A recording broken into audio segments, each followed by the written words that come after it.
예루살렘에 가게 되면 우리가 물론 이제 성지순례에서 예수님의 흔적이 남아있는 자취를 살펴보긴 합니다만, 그러나 예루살렘을 공식 방문하게 되면 제일 먼저 그 예루살렘을 둘러싸고 있는, 예루살렘의 구시가지를 둘러싸고 있는 우람한 성벽들을 마주대하게 됩니다. 이런 모습의 성벽입니다. 동서남북의 성벽 사진을 좀 여러분이 보고 계시는데, 저기가 되게 높이가요 평균 10m 높습니다. 17m. 그 전체 길이가 한 4km 정도에 이른다고 하는데, 이 동서남북 가운데에서 아마 여러분은 서쪽 벽, 오른쪽 그림 상단, 서쪽 벽은 아마 잘 아실 겁니다. 이름하여 통곡의 벽입니다. 성전 서쪽에 있는 벽이거든요. 지금 성전사는 물론 이스라엘이 점령하고 있는 땅이지만 지금 이슬람 모스크가 세워져 있어서 이슬람 사람들이 예배하는 장소인 관계로 유대인들은 그 성전산 모스크가 있는 지역에는 들어서지 않습니다. 대신 어디까지 가느냐?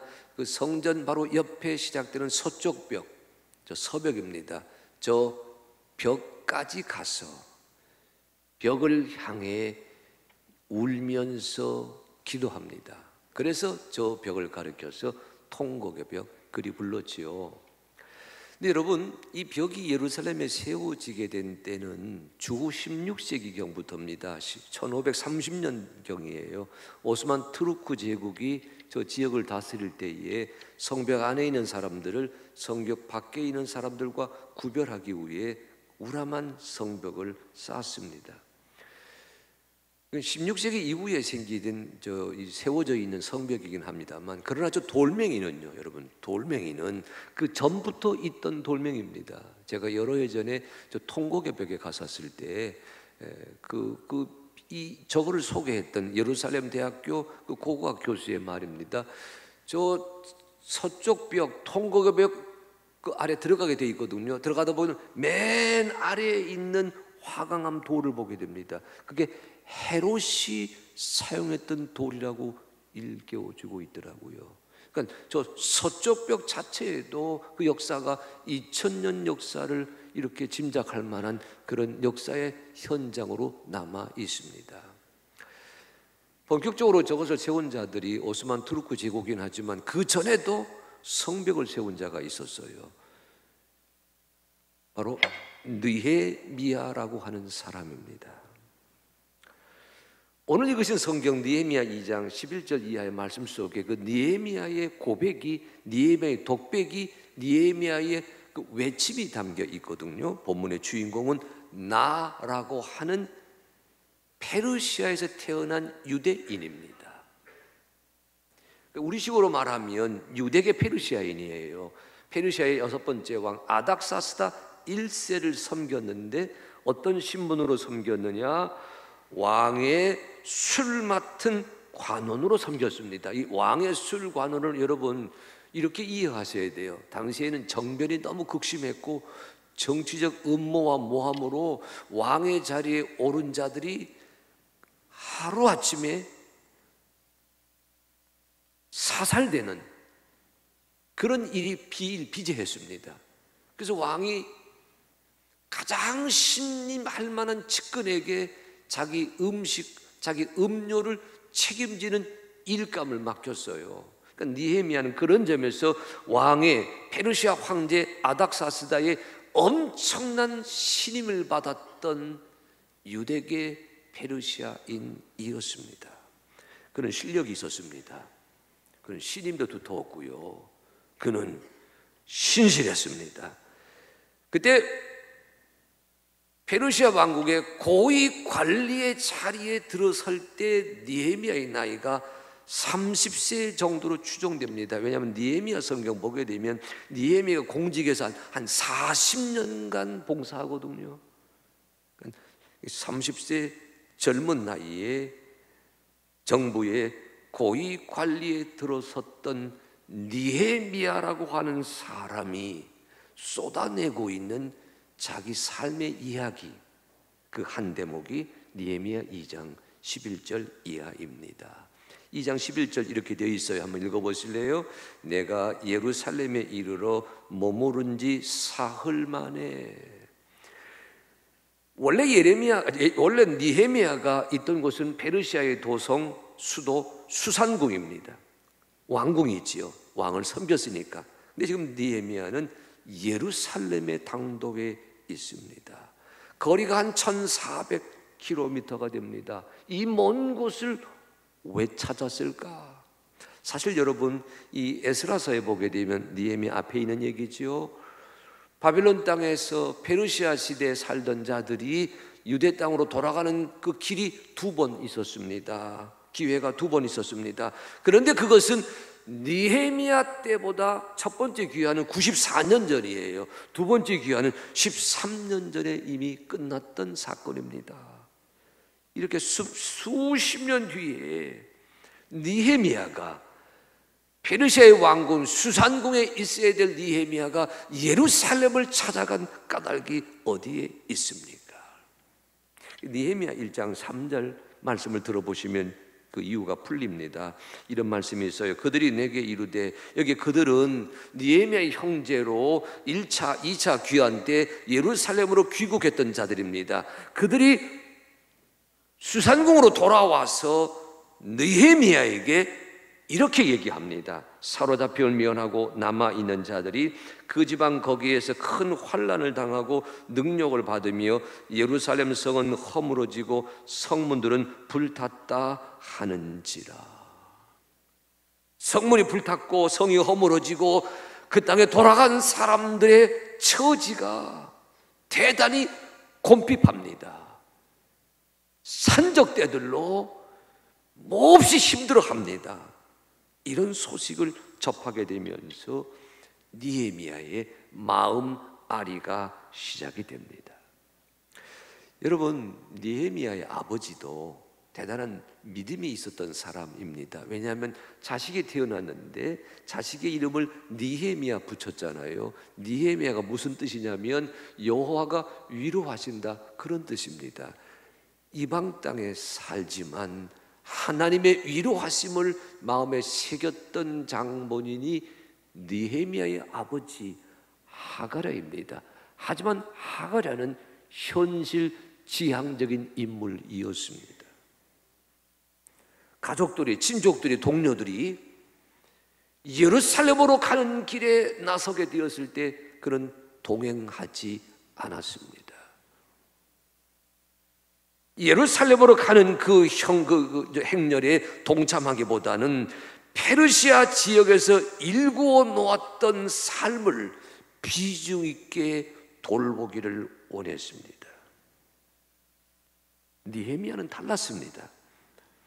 페르시아의 고위 관리로 일하지만 유다 사람의 후손이라는 자기 정체성을 돌보는데 더 큰 비중을 두었습니다. 쉽게 말해 아버지는 뿌리보다는 현실에 충실했고 아들 느헤미야는 현실보다는 뿌리를 돌보고자 했습니다.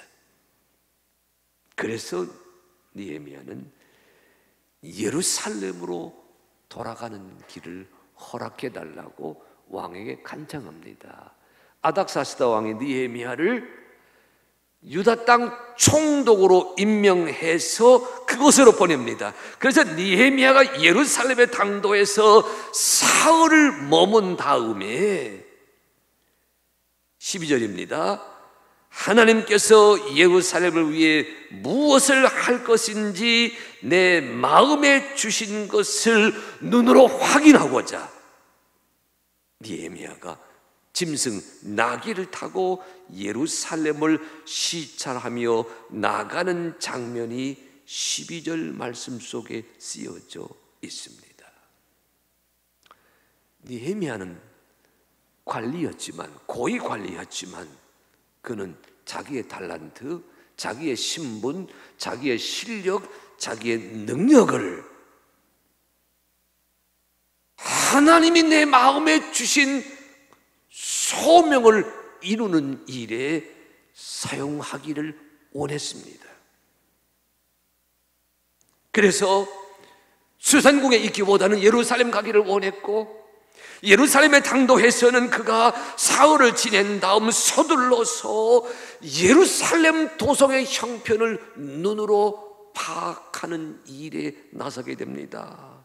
여러분 12절 말씀 첫 구절 주목해 보셔야 돼요. 이리 되어 있어요. 내 하나님께서 예루살렘을 위해 무엇을 할 것인지 내 마음에 주신 것을, 하나님께서 그 느헤미야의 마음에 주신 것을 확인하기 위해서 느헤미야가 예루살렘 폐허의 거리로 나섰습니다.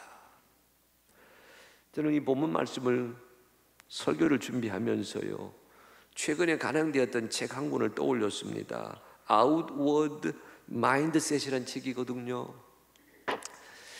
제가 2부 예배 때도 그 말씀드리고 1부에도 그 말씀드렸는데, 여러분 제가 제 책을 한번 읽자라고 소개를 한 달에 한 권쯤 할 겁니다. 걸린 거 보고들랑 좀 읽어보십시오. 우리 젊은 세대가, 우리 청장년, 우리 소망교구가 읽게 되기를 간절히 소망합니다. 아멘. 딱 한 사람 하시네요. 좀 읽어보세요. 어떤 책이냐면, 쉽게 말하면 이런 경영학 이론 책인데, 누가 조직을 바꾸느냐, 누가 변화하는 세상 선도하는 기업체를 일구고 있느냐, 삼성과 LG가 다 읽었던 책이라고 저는 들었습니다. 이 책의 부제가요, 변화의 시작, 나를 넘어 바라보는 힘이라는 부제가 달려 있습니다. 여러분, 마인드셋이라는 단어가요, 세상을 바라보는 방식이거든요. 그런데 outward mindset이에요. 무슨 뜻이냐? 다른 사람의 요구, 다른 사람의 아쉬움, 다른 사람의 아픔, 다른 사람의 안타까운 처지를 바라보면서 그 문제를 해결하고자, 그 시련을 해결하고자, 그 과제를 해결하고자 나의 재능, 나의 시간, 나의 여력을 조정하려고 하는 마음가짐, 그걸 가리켜서 outward mindset이라 그랬습니다. 이 반대말은 inward mindset입니다. inward, 모든 게 나 중심이에요. 나만 생각합니다. 다른 사람의 것, 모든 내 주변의 것은 내 이익을 이루어 가기 위한 수단과 방식으로만 생각하는 마음가짐을 inward mindset이라 부르는데, 세상을 선도하는 것은 inward가 아니라 outward라고 하는 것을 이 책이 일깨워 주고 있습니다. 여러분, 그런데 이 책이 2018년에 나왔어요. 근데 이 책 나오기 전에 2500년 전에 outward mindset을 실천했던 사람이 있었습니다. 그가 느헤미야입니다. 하나님이 내 마음에 주신 것이 무엇이라고요? 나의 실력, 나의 신분, 나의 재능, 내가 편하게 살자, 내가 부자로 살자, 내가 떵떵거리며 살자, 거기에 머물지 아니하고, 예루살렘 사람들, 유다 사람들, 내 동족이 당하고 있는 곤경과 가난과 시련을 하나님이 내 마음에 품어주신 생각으로 저가 간직하였습니다. 나를 들어 세상에 기름지게 되고, 나를 들어 세상에 풍요하게 되고, 나를 통해 세상이 건강하게 되는 일에 하나님 나를 사용해 주실 줄로 믿습니다. 이 느헤미야의 그 마음가짐, 생김새, 그의 인격을 부활절 제6주 청년주의를 보내고 있는 우리 하늘빛교회 그리스도인들이 품게 되고 담게 되고 따르게 되기를 소망합니다. 이 시대의 젊은이들이 헬조선하면서 대한민국을 힘들어하는 이 다음 세대가 헬조선 불리어지는 이 사회의 아픔에 내 삶을 조정할 수 있는 마인드셋을 갖추게 되어서 그리스도 예수 안에서 새로워진 이 땅의 젊은 세대들을 통해서 이 시대의 아픔이 치료되고 이 사회의 곤경이 해결되고 이 민족의 곤경한 과제가 풀이되게 되는 역사를 이루어 가게 되기를 소망합니다. 또 한 사람의 느헤미야가 우리 가운데에서 탄생하게 하시옵소서. 또 한 사람의 느헤미야가 또 한 사람의 하나님이 내 마음에 주신 것을 눈으로 확인하고자 사회의 부름에 쓰임받는 소명자가 되겠습니다. 다짐하는 또 한 사람의 느헤미야가 오늘 예배하는 3부 예배 예배하는 우리 식구들 가운데 오 주여 나서게 되게 쓰임받게 되기를 간절히 소망합니다. 느헤미야가 되게 하여 주시옵소서. 여러분 오늘 말씀의 두 번째 단락은 12절 16절입니다. 특별히 12절 읽었으니까 13절 16절입니다. 느헤미야가 예루살렘의 현황을 실제로 파악하는 장면입니다. 느헤미야의 이제 리더십을 보게 되는 순간인데요. 우선 그는요 보고만 받는 상관 아니었어요. 직접 나가서 눈으로 확인합니다. 이런 그림 하나 보실래요? 느헤미야는 이렇게 돌아다녔습니다. 지도 그림. 그 다음 거. 예. 지금 여러분 넓게 이렇게 그 사각형 모양으로 되어 있는 게 현재 예루살렘의 그 구도라고 한다면 느헤미야 시절에 느헤미야가 세우고자 했던 성벽의 모습은 저렇게 마른 목골에 작은 예루살렘입니다. 근데 느헤미야는 남쪽 골짜기 문을 통해 나갔어요. 그래서 분문, 쓰레기 처리장이 있는 분문을 거쳐 계곡, 기드론 계곡을 올라갑니다. 샘이 있거든요, 우물. 그래서 섬을 올라가면서 저가 다시 골짜기 문으로 돌아왔다. 그런데 그 여정이 다 황폐하기 그지 없습니다. 처참하기 그지 없습니다. 여러분 한 곳에서는요 저가 나귀 타고 가는데 나귀가 걸어갈 곳도 없어요. 그만큼 무너져 버려 있었습니다. 그런데 여러분 느헤미야가 저 현장을 눈으로 보고 난 다음에 2장 17절과 18절 말씀입니다. 자기 주변의 관리들을 모았습니다. 방백들을 모았습니다. 자기를 도우려고 하는 식구들을 모았습니다. 그러면서 이렇게 말합니다. 느헤미야 2장 17, 18절 후에 그들에게 이르기를 우리가 당한 곤경은 너희도 보고 있는 바라. 예루살렘이 황폐하고 성문이 불탔으니 자 예루살렘 성을 건축하여 다시 수치를 당하지 말자 하고 또 그들에게 하나님의 선한 손이 나를 도우신 일과 내게 이른 말씀을 전하였더니 그들의 말이 일어나 건축하자 하고 모두 힘을 내어 이 선한 일을 하려 하매.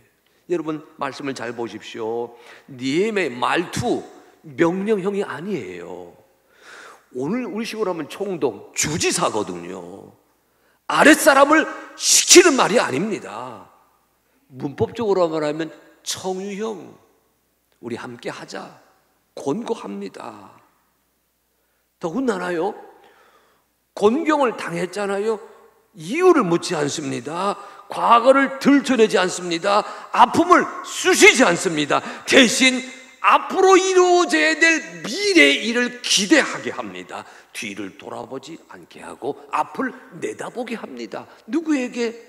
자기 주변 사람들에게. 그 다음에 말씀이 중요합니다. 그들에게 뭐라고 고백하고 있어요? 하나님의 선한 손이 나를 도우신다. 하나님의 선한 손이 나를 도우셨다고 하는 것을 그들에게 고백합니다. 그들에게 알려주고 있습니다. 뭘 보세요? 느헤미야는 사명에 붙들려 있습니다. 느헤미야는 자기 주변 사람들에게 내가 받은 사명을 함께 나누는 일에 나서고 있어요. 저들의 마음을 설득하는 겁니다. 저들의 영혼을 흔드는 겁니다. 저들의 파토스를 움직이는 겁니다. 시키는 것이 아니고 호소하는 겁니다. 지시하는 것이 아니고 나누는 현장입니다. 그랬더니 무슨 일이 벌어져요? 거기에 함께 했던 사람들이 이렇게 말합니다. 그들의 말이 18절입니다. 일어나 건축하자. 느헤미야가 한 얘기가 아니에요. 그 주변 사람들의 말이 일어나서 건축하자 하면서 뭐라 말해요? 모두 힘을 내어 이 선한 일을 하려고 하였다. 그때나 지금이나 토목공사는 힘이 듭니다. 우리 젊은 사람들 알바해서 알아요. 노가다 현장이라 말하지 않습니까? 쉽지 않지요. 그런데 그 일을 뭐라 불러요? 선한 일이라고 부릅니다. 어렵다고 하지 않습니다. 선하다고 합니다. 힘들다고 하지 않습니다. 멋있다고 합니다. 귀찮다고 하지 않습니다. 귀하다고 합니다. 오 주여, 이 하늘빛의 젊은이들이, 이 한국교회 다음 세대가 이런 느헤미야 같은 리더십을 구현하게 하여 주시옵소서. 나 혼자 생각하면 꿈꾸는 겁니다. 더불어 함께하면 소망이 형성되고요. 그 꿈과 소망의 자리에 하나님의 선한 손이 나를 도우신다. 여러분, 손 한번 주먹 한번 들어보십시다. 아니 이게 뭐요? 이렇게 들어야지. 자, 하나님의 선한 손이 나를 도우신다. 꽉 기도할 때 이건 하나님이 도와준 다짐이에요. 주먹을 주시는 거지. 다시 하나님의 선한 손이 나를 도우신다. 느헤미야가 여기 여러분 예레미야가 내리십시오. 지금 해발이요. 지금 물론 이 지중해에서 따지게 되면 한 400고지 될, 그러나 여리고 쪽에서 보게 되면 요단강 쪽에서 보면 1100고지가 됩니다. 굉장히 높은 지역에 성벽을 쌓자라고 말한다면 많은 사람이 토목공사 감당 못한다 이를 말하지 않겠어요? 저들의 마음을 움직이는 겁니다. 같이 꿈을 꾸게 하는 겁니다. 같이 소망을 간직하게 하는 겁니다. 같이 비전을 세워갑니다. 저들의 마음을 흔들면서 저가 말합니다. 하나님의 선한 손이 나를 도와주신다 라고 외쳤을 때에 모두가 일어나서 성벽을 건축하십시다. 오 주여, 이런 비전 메이커 같은 젊은이들이 이 땅의 청년들이 되게 하여 주시옵소서. 여러분, 그 다음에 이어지는 말씀 보게 되면 19절 20절 말씀 보게 되면 현실을 지적합니다. 여러분, 아무리 꿈이 크지 않습니까? 꿈이 큰 만큼 회방이 있습니다. 비전이 신선한 만큼 도전이 있습니다. 소망이 야무진 만큼 적대 세력이 있습니다. 주변 사람들이 돕자 할 때, 여기 보게 되면 호론 사람 19절에 호론 사람 산발랏, 암몬 사람 도비야, 아라비아 사람 게셈이 들고 일어나서 회방합니다. 그런데 여러분, 회방보다 중요한 것은 20절이에요. 이렇게 말합니다. 내가 그들에게 대답하여 이르되 하늘의 하나님이 우리를 형통하게 하시리니 그의 종들인 우리가 일어나 건축하려니와 오직 너희에게는 예루살렘에서 아무 기업도 없고 권력도 없고 기억되는 바도 없다 하였느니라. 아멘. 어디에 주목하세요? 한번 따라 하시기 바랍니다. 하늘의 하나님이 우리를 형통하게 하시리니. 다시 합니다. 하늘의 하나님이 우리를 형통하게 하시리니. 하늘의 하나님이 대한민국을 형통하게 만들어 주십니다. 하늘의 하나님이 한국교회 형통하게 이끌어 가십니다. 하늘의 하나님이 하늘빛교회 형통하게 이끌어 가십니다. 하늘의 하나님이 오늘 예배하는 여러분 가정 일터 현장을 형통하게 인도하여 가고 계십니다. 여러분, 느헤미야가요, 내 처지를 얘기할 때에는 12절 그리 말하지 않았어요? 하나님께서 내 마음에 주신 것이 있다. 12절. 그 다음에 힘든 공사판을 벌리면서 자기 주변 사람들을 설득할 때는 이렇게 얘기했어요. 하나님의 선한 손이 나를 도와주신다. 18절.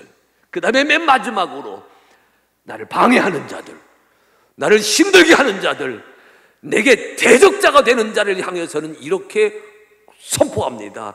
하늘의 하나님이 우리를 형통하게 하실 것이다. 도표로 그려봤어요. 한번 보실래요, 여러분? 네.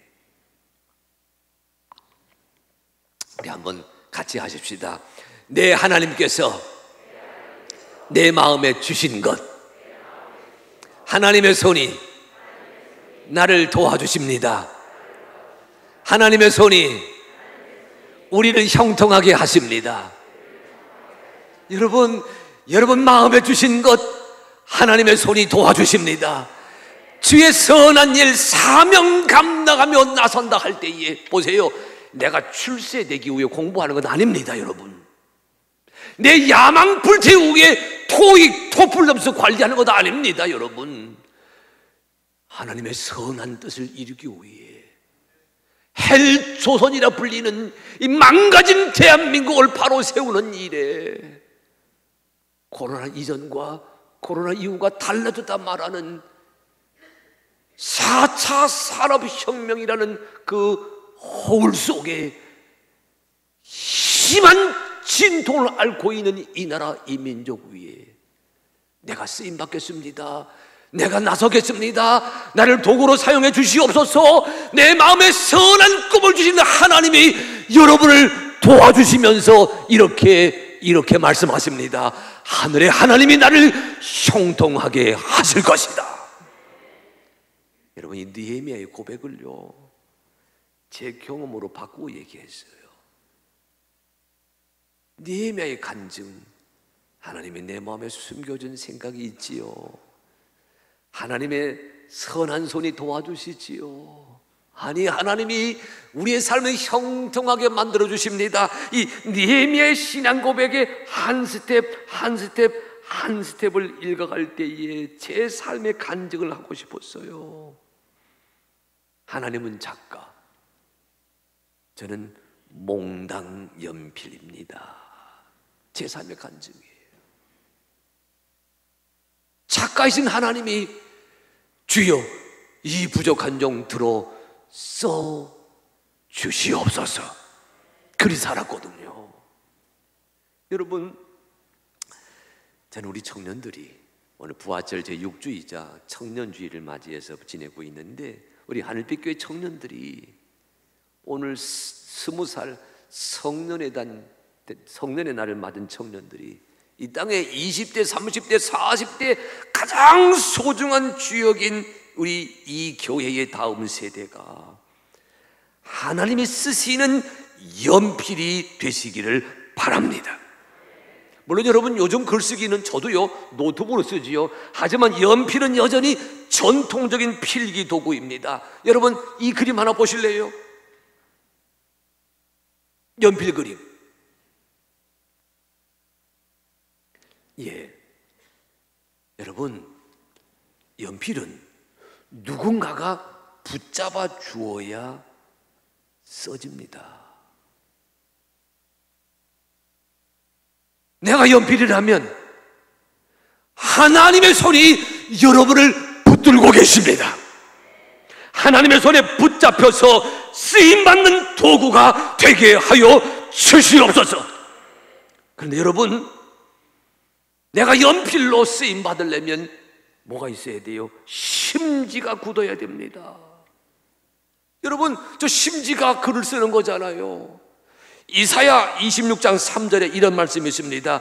주님께서는 심지가 견고한 자를 평강하도록 지키신다. 제가 여러 주일 전에 코로나로 힘들어할 때 여러분에게 목회 서신 보내드리면서 이 말씀 나누었어요. 하늘빛의 젊은이들이, 하늘빛의 교우들이, 하늘빛의 가정 식구들이 그 심지가 주님을 신뢰함으로 견고하게 하시옵소서.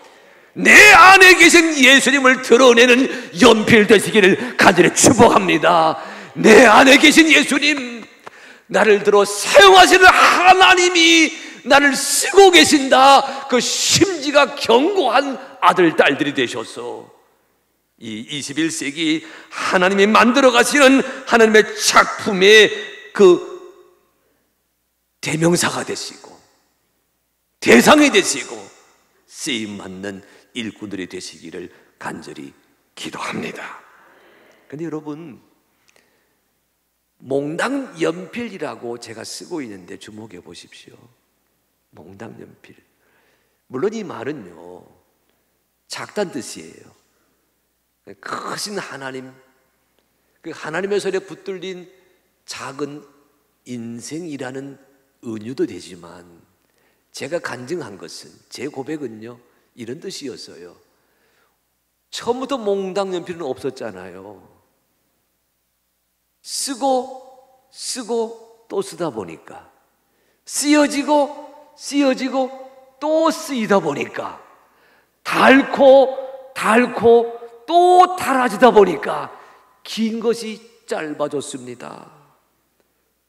하늘빛 교회에 우리 그리스도인들이 이런 몽당 연필인 줄로 믿습니다. 오랫동안 쓰임받는 도구이게 하시옵소서.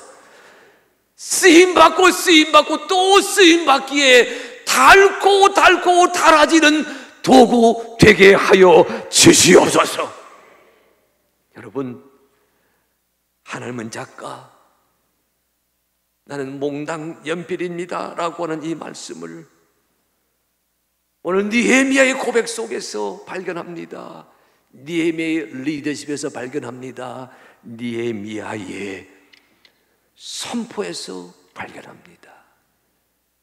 이 시대를 살아가는 이 은혜가 하나님께 쓰임받는 도구 되어, 주님 나를 써주십시오, 나를 들어 기록해 주십시오, 나를 들어 하나님의 문의를 만들어 주십시오, 나는 하나님의 손에 들려있는 필기 도구가 되겠습니다. 다짐하는 한 사람 한 사람에게 임하게 될 줄로 믿습니다.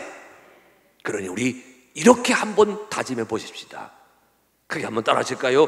나는 하나님의 손에 붙들린 몽당 연필입니다. 아멘. 하나님이 쓰시는 도구가 되어서 여러분의 직장을 다듬고, 여러분의 삶을 다듬고, 여러분이 섬기는 삶의 현장을 다듬어가는 하나님의 도구가 되는 이 한 주가 되시기를 우리 주님의 이름으로 축원합니다.